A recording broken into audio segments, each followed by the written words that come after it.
My name is Sarah Mitchell, and after 10 years as a senior financial analyst at Global Innovations Corp., I learned that sometimes the biggest threats to a company don't come from outside competitors.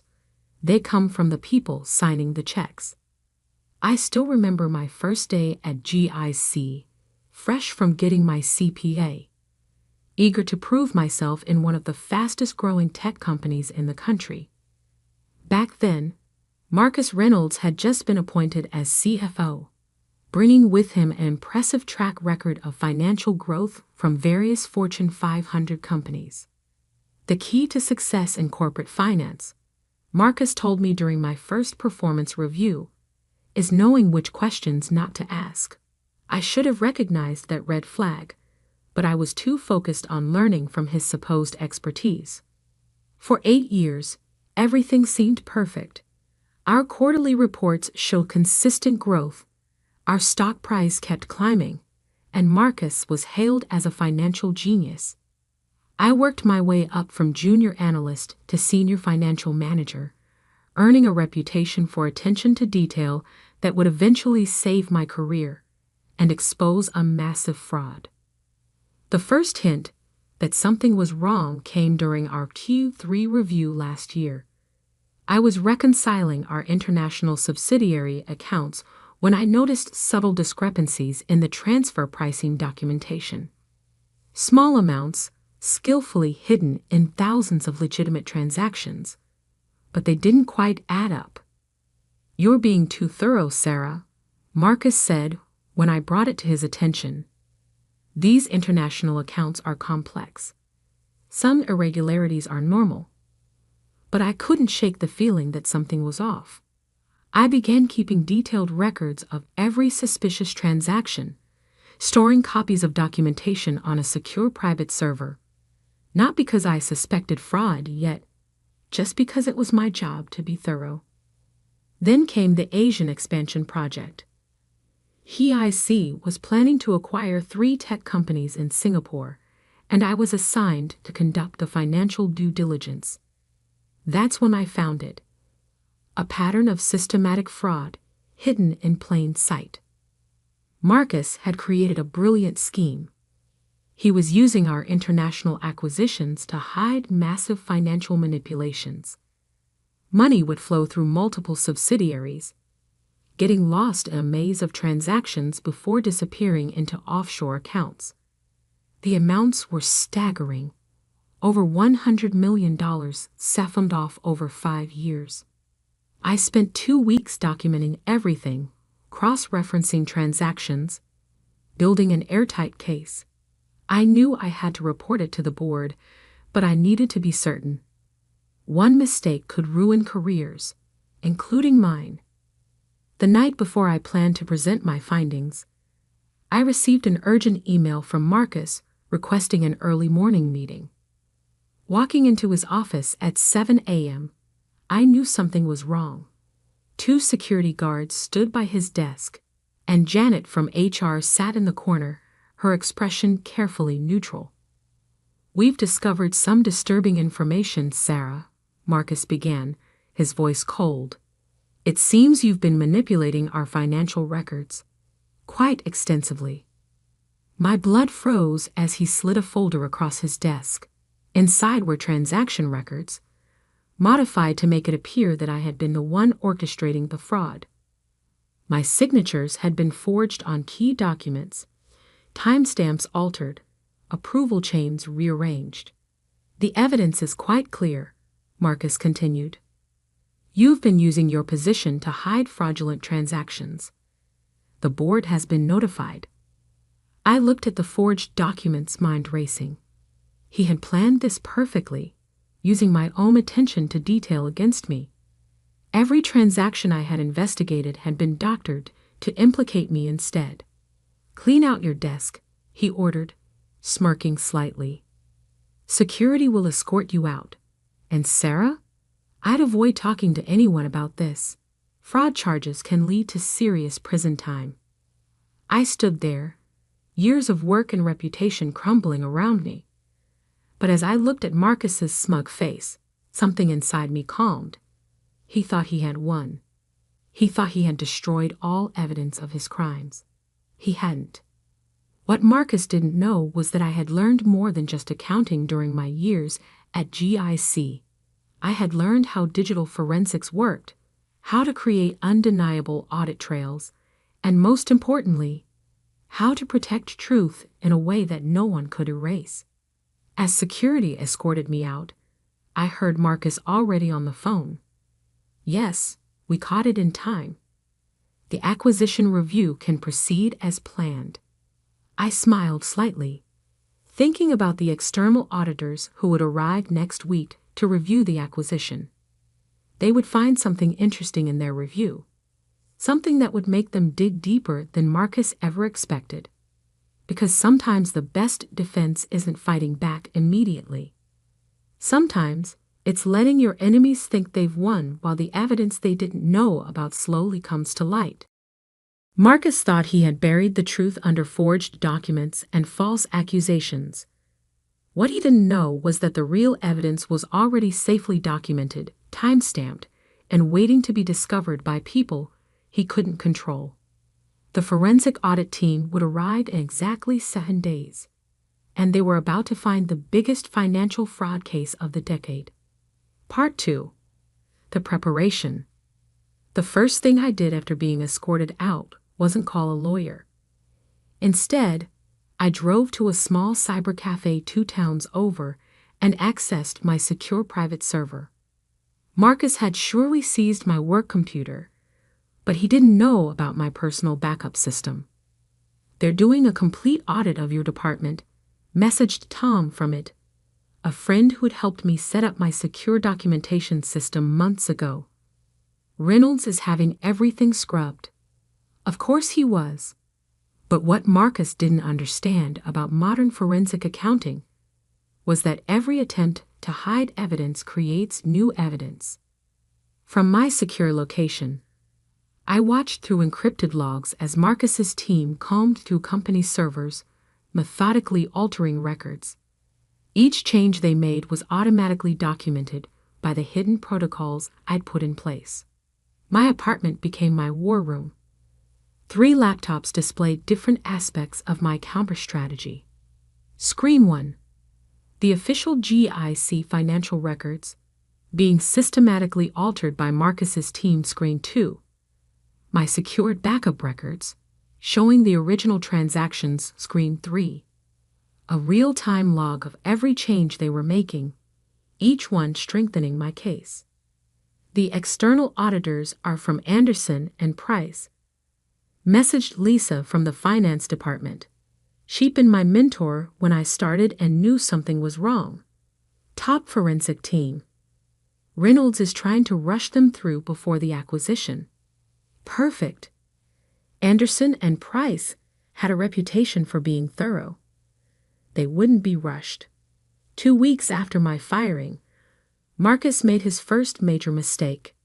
In his hurry to cover the money trail, he authorized a series of correcting entries that contradicted previous quarterly statements. Getting questions from the SEC about revised filings, Lisa reported, "The changes aren't matching up with the original submissions." I smiled, watching the discrepancies multiply.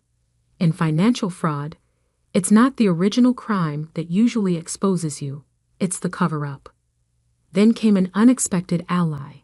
James from the Singapore office reached out to a secure channel. "Those acquisition targets you were investigating," he wrote, "2 of them are shell companies. Just empty offices and paperwork. I've got photos and documentation." I thanked him but warned him to stay quiet. The forensic audit would need to discover this independently to be credible. 3 weeks in, signs of Marcus's growing desperation started showing. The auditors were asking too many questions, digging too deep into the international transactions. "Sarah," his email read, "perhaps we acted hastily. Would you consider consulting on some historical reconciliations? For appropriate compensation, of course." I didn't respond. A few days later, another email arrived offering a generous settlement, in exchange for signing some backdated documents. His nervousness was showing. The auditors must have found something. They're working through weekends now, Lisa reported. Marcus has the team recreating transaction histories, but the numbers aren't adding up. Can't make the cash flows balance. Of course they couldn't. International transfers have too many independent verification points. Change one record, and you have to change hundreds of others to maintain consistency. 1 week before the acquisition deadline, I received an urgent message from David, our external counsel who'd quit after my firing. "You need to see this," he wrote, attaching internal memos. "They're planning to pin everything on you." Created a whole paper trail of forged authorizations.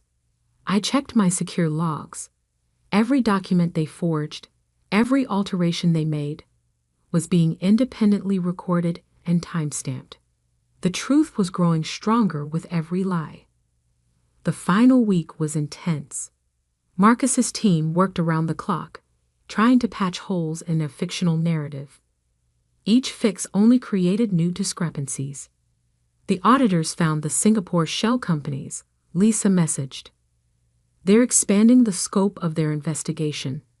Marcus is furious. His final attempt to reach me came through my old supervisor. "Whatever you think you have, it won't matter. Take the settlement. Walk away." I sent back one reply, looking forward to the audit findings. The night before the auditor's final presentation to the board, I checked my documentation one last time. Original transaction records, secured and verified, forged document trail, fully documented, alteration timestamps, all logged, Singapore evidence, independently verified. Cash flow discrepancies, clearly highlighted. "You really think this will work?" Tom messaged. "They've got the board convinced you're the criminal."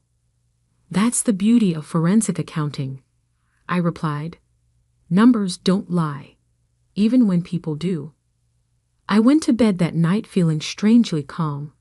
Tomorrow, in front of the board and the SEC observers, Marcus would learn why you should never frame a financial analyst who understands digital forensics. My phone buzzed one last time. A message from Lisa. Auditors called an emergency board meeting for tomorrow morning. Marcus doesn't know what they found. But I did, and tomorrow, everyone else would too. Part 3. The Revelation. The morning of the audit presentation, Global Innovations headquarters was unusually quiet. Through my sources, I learned that the Anderson and Price team had requested a closed-door session with the full board and SEC representatives. Marcus had no choice but to agree, though he insisted on presenting his version of events first. "Ladies and gentlemen," he began, standing confidently at the head of the boardroom. "Before the audit team presents their findings, I want to address the unfortunate situation that led to this review." I watched through Lisa's secure feed as Marcus launched into his carefully prepared narrative. "As you know, we recently discovered significant financial irregularities," he continued. "Thanks to our internal controls, we identified the responsible party, a trusted employee who abused her position." The boardroom door opened, interrupting his speech. Catherine Wong, lead forensic auditor from Anderson and Price, walked in flanked by 2 SEC investigators. "Mr. Reynolds," Catherine said calmly, "I believe we should proceed directly to our findings." Marcus's smile flickered. This wasn't part of his plan. "Of course," he said smoothly, taking a seat. "Though I think you'll find our internal investigation has been quite thorough." "Indeed," Catherine replied, connecting her laptop to the presentation system. "Let's begin with those internal investigations." The screens came to life, displaying a complex timeline of transactions. "What you're about to see," Catherine announced, is one of the most sophisticated financial fraud schemes we've encountered, and its revelation comes thanks to one of the most detailed forensic documentation trails I've ever seen. Marcus shifted uncomfortably as Catherine began her presentation. First, let's examine the official records, she said, pulling up GIC's books. According to these, Sarah Mitchell orchestrated a complex fraud scheme. However, the screen split, showing parallel transaction records. These are the original records, preserved through independent blockchain verification. Notice the timestamps, digital signatures, and authentication chains. The board members leaned forward, studying the discrepancies. Every alteration made to company records over the past month was automatically logged. Catherine continued. Each attempt to hide the original fraud created new evidence of deliberate manipulation. She clicked through a series of slides, revealing the full scope of Marcus's scheme. Shell companies in Singapore with no actual operations. Transfer pricing manipulations hiding money movements. Forged approvals with impossible timestamps. Backdated documents contradicting official filings. But the most damning evidence, Catherine said, comes from the very attempt to frame Ms. Mitchell. The screens show a detailed analysis of the forged documents used against me. These forgeries contained a fatal flaw, Catherine explained. They used digital signatures generated after Ms. Mitchell's system access was revoked. In other words, these documents could only have been created by someone with CFO-level authorization. Marcus stood up abruptly. This is speculation. Actually, one of the SEC investigators cut in. It's evidence, and there's more. The next hour was a methodical destruction of Marcus's entire fraud scheme. Every transaction, every forgery, every attempt at cover-up was exposed in precise detail. In total, Catherine concluded, we've documented $127.3 million in fraudulent transactions over 6 years. The attempt to frame Ms. Mitchell appears to have been triggered by her discovery of the Singapore shell companies. The board chairman looked physically ill. And the acquisition targets? Fake, Catherine confirmed. Empty offices and paid actors. The acquisition was meant to hide the money trail permanently. Marcus tried one last time. These are just technical glitches. These are federal crimes. The SEC investigator interrupted. Mr. Reynolds, I suggest you contact your attorney immediately. What happened next was a blur of activity. Security arrived to escort Marcus out.